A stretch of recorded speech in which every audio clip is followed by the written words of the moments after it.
Hey guys, how's it going? Hope you're doing well. My name is Crown, and today I'm going to read you some very interesting stories that I hope that you're gonna love. And now, without further ado, let's go!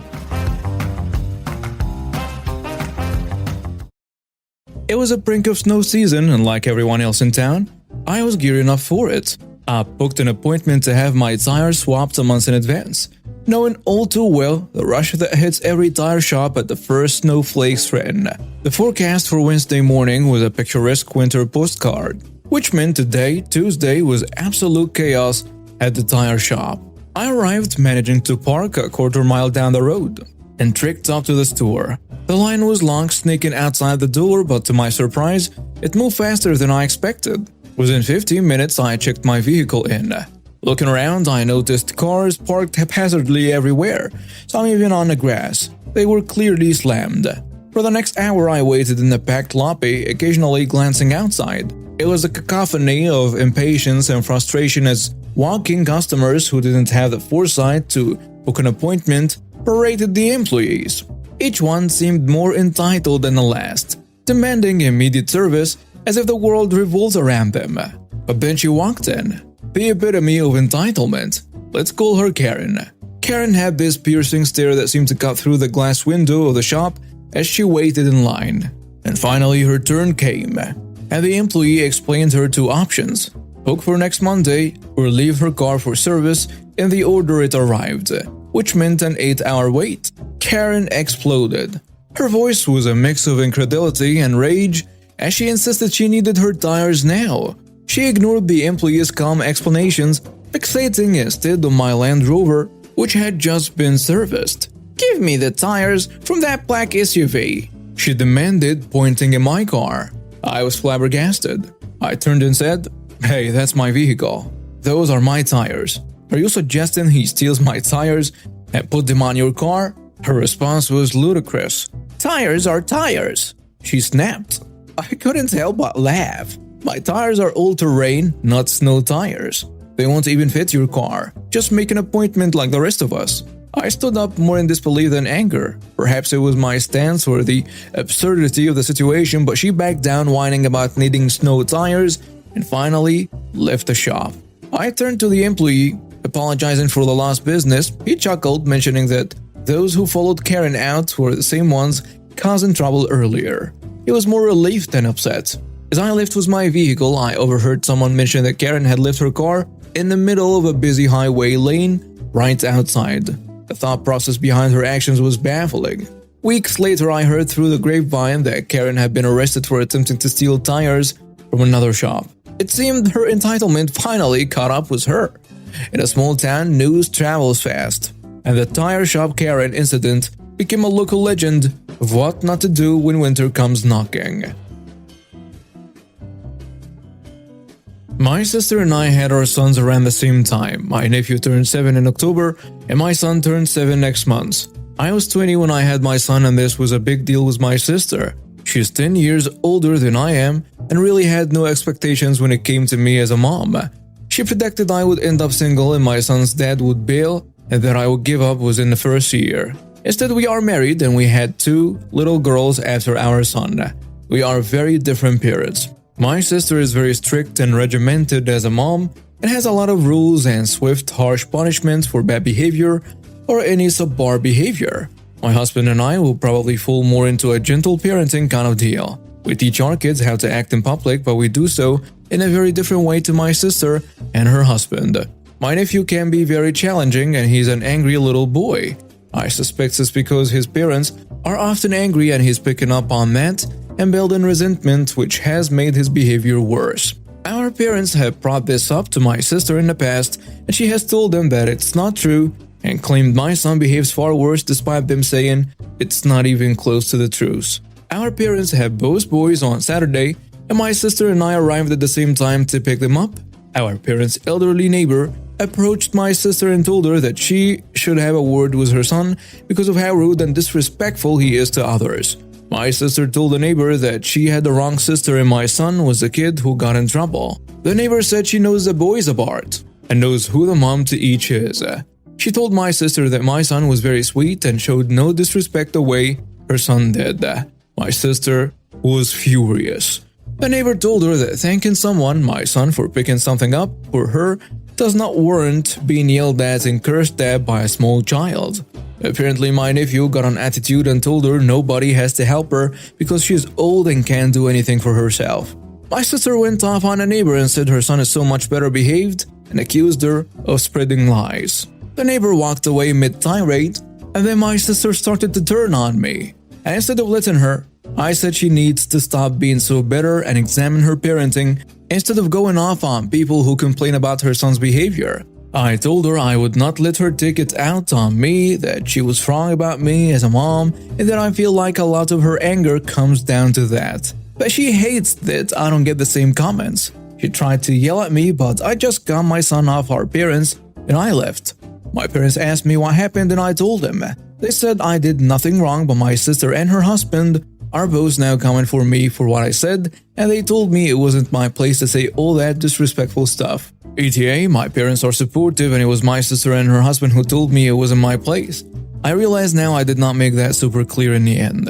And now some comments on a post. Someone saying, denial is a powerful lever. I think your read on a situation is a good one, and shows that you know more about effective parenting than your sister. Children's behavior, especially small children, is often a direct reflection of how the parent acts around them. Good on you for raising a kind little boy. Keep it up, not the jerk. Another commenter adds, not the jerk, but you might want to consider distancing yourself. Your nephew's parents are deflecting, looking to place blame on anyone else, and they want an apology from you so they can feel vindicated. Your parents need to decide if they want to continue watching your nephew if he behaves so badly. As I always tell my kids, if you behave badly and hurt people with words or a temper, then you won't have any friends. Your nephew is going that way, as are his parents. The third commenter goes with, not the jerk. Maybe your timing could have been better. She probably felt a bit biled on. But I also don't think that means you should have had to stand there and take her nonsense. I wouldn't say your sister is better, I think she's jealous. Maybe she wanted you to fail so she could feel good about her own choices for some reason, and as that hasn't happened, she is lashing out. Maybe she's in too deep to admit her way of parenting isn't working. Either way, I think you need to keep your son away from her for a bit. The way she keeps trying to use him as a scapegoat is not healthy. So this happened at the last apartment complex I lived in. Sorry, it's so long. My soulmates and I were renting a ground floor unit at a really nice apartment complex. I wouldn't say it was a luxury apartment or anything, but our ground floor unit had a little patio off the back that led out into a really nice courtyard area with hammocks, a walking path, outdoor fireplace/seating area, and so on. A lot of people walk their dogs out there or let their kids play out in the grass, including us. We have a 1-year-old Cane Corso. We got her when we'd be living in the unit for about 2.5 months, and she was only 8 weeks at the time. She's a really good dog and we trained her well. We could let her out to go potty and she'd come right back even if there were distractions/people/dogs out. We always stood on a patio and watched her anyway because our pet agreement said we couldn't leave our dog unattended. Then we'd go pick up her poop right away if she pooped. Also part of the pet agreement, as I'm sure is standard at most apartment complexes. We kept a small step trash can outside specifically for her poop bags because we didn't want to throw them away inside, and the only outside trash cans were on the other side of the building, which I agree is super dumb. It really was a small trash can like the kind you tuck into the bathroom between the toilet and the wall. We also had her poop bags hanging on our patio door handle for easy access, so we didn't have to hunt for them every time we needed them. This lady and her kid moved in on a ground floor in our building, 2 units down from us. No biggie. We ran into her one day carrying in groceries and my soulmate held open the door for her. She seemed kind of Karen-ish but was polite, and her kid, probably 10 or 11 years old, didn't look up from his phone. Whatever, that's pretty typical of kids these days. They also had a dog, a little black and white fluffy thing, super cute, but not trained very well. Don't know what kind of dog, but it was much smaller than our already giant puppy. After about 2 weeks or so, we realized that there were dog turds in the grass right off our patio. We found out the hard way because my boyfriend stepped in it the first time. Luckily, he wasn't barefoot. They were clearly not our dog's turd. as one, we always picked up her poop right after she went, and two, they were very obviously from a small dog, not our 70-pound puppy. We've been in the apartment about 7 to 8 months at that point and had never had an issue with this, so we figured it was the entitled mother's little dog. I wrote her a polite note that basically was like, "Hey neighbor, we noticed that some of your dog's poops aren't being picked up and are right off our patio. Per the pet agreement we all have to sign, we all need to be picking up our own dog's poop each time they go. I'm sure it was an accident and you just didn't notice. So if you could make sure to do that going forward, we'd appreciate it. Your neighbors in Unit X." She wasn't home, so I slipped it under the door and went back to my apartment. A couple hours later, this lady is banging on my door and gets really angry with me, insisting that it couldn't have been her dog and how dare I assume. I felt really bad and I apologized immediately. Said I didn't mean to offend her and it must have been someone else. She told me never to bother her with crap like this again, and she stormed off. I was like, okay. Not 3 days later, I was sitting on my patio with a book enjoying the cool weather when I saw their little dog run out of their back door. No one with it, and it came over to me. I said hello to the pup because I love pups, and then took a crap right off the patio. Ran back home and scratched the door to be let in. I saw her kid slide the door open enough to let the dog in, and then closed it again without coming outside to pick up the poop. I was annoyed because here I saw it with my own eyes that it was their dog and no one was even watching it when it was outside. So I grabbed the poop bag, picked up the poop, wrote another less polite note about her kid neglecting to watch the dog or come to check if it had pooped/pick up after it, and dropped the poop bag and a note on their patio right by the door. Then went back to my reading. The entitled mother was quicker to come by this time and stomped right up to me, waving the note around. Then stated that her kid was just a kid and probably just forgot to check. I said I didn't care. Her kid was old enough to stand outside for 3 minutes and come pick up the dog's poop. She said, well, there is no poop bags/trash cans on this side of the building, and she didn't feel comfortable making her kid walk all the way around the building for that. The next part is my own fault, in hindsight. I suggested she put a trash can like mine on her patio and leave their own poop bags handy like we do for our dog. She eyed our stuff, huffed some more, rolled her eyes, refused to do anything about the poop, and walked off. At this point, I was super annoyed. I stalked my patio door for the next couple days as much as I could, just waiting. And sure enough, on day 2, in the evening when I was about to give up, I saw the puppy run outside towards my patio. I whipped out my phone, took some pictures of the dog outside alone, not allowed, and the dog pooping, and then took another phone an hour later of the poop, still there, and time-stamped all of them.